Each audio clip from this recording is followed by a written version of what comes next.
I was in Alabama in October, and what I saw was heartbreaking.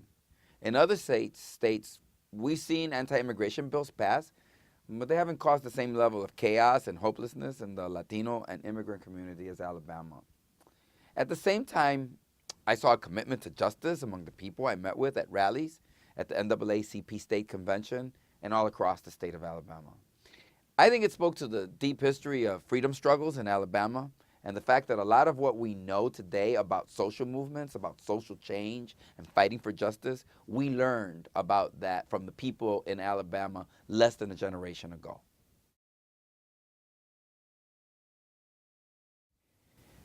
I sent out the call among my colleagues who have been working to reform immigration here in Congress to join me in Alabama, to see for themselves and meet with the people, the immigrants, the small business owners, farmers, mayors, police officers, the whole range of people who are feeling the negative effects of the Alabama law.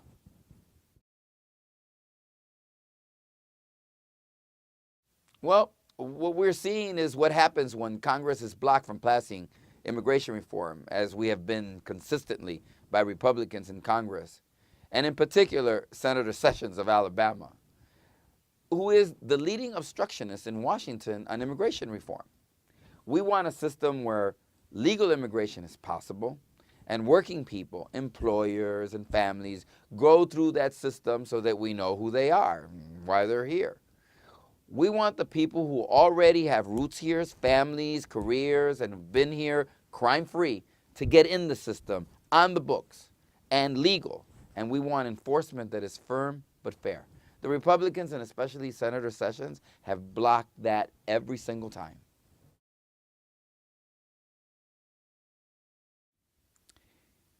You know, I've been critical of the president because 1 million people have been deported. But I'm pleased that the Justice Department is fighting against unconstitutional laws in Alabama, Arizona, South Carolina, and elsewhere. We simply cannot have 50 separate immigration laws, and the Constitution is clear about that. We still hold the president and Secretary Napolitano accountable for sticking to the federal policies they laid out that put a priority on deporting criminals so that we can get bad people out of our communities. That means standing up to and not cooperating with broad roundups like some in Alabama today. And that's what the Alabama legislature would prefer, and we're there to stop it.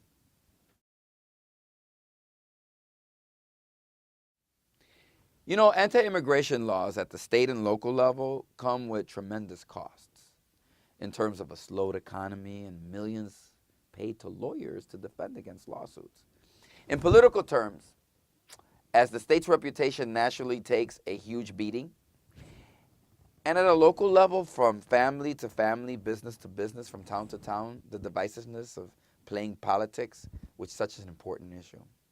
So there's a very high moral cost. And I'm going to Alabama to stand with the good, decent people of Alabama to fight back and defend what I think is right and just.